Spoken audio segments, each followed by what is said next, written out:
నీకేం తెలుసాక నన్నంటే పుక్కట్లా చదివించినావు సర్కార్ బళ్ళ. ఇప్పుడు అట్లా లేదు, ప్రైవేట్ బళ్ళ అందులోనే కొనాలి అన్నీ. ఒకటో తరగతి పూర్వానికి ₹1,00,000 అంట. అందులోనే బుక్కులు కొనాలి, అందులోనే బూట్లు కొనాలి, టై కొనాలి. వానికి ముడ్డి కడుక్కొని నీళ్ళు బి ఆలేస్తారట తెలుసా, అట్లుంది. ఇప్పుడు అట్లా లేదు అక్కు.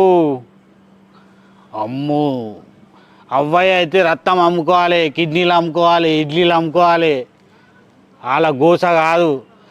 కవితక్క చెప్పింది కదా. ప్రైవేట్ పాఠశాలలు ఏం చేస్తాయి, ఫోర్స్ చేస్తాయి పేరెంట్స్ని, మీరు 60% అప్ ఫ్రంట్ ఫస్ట్ కట్టేసేయండి.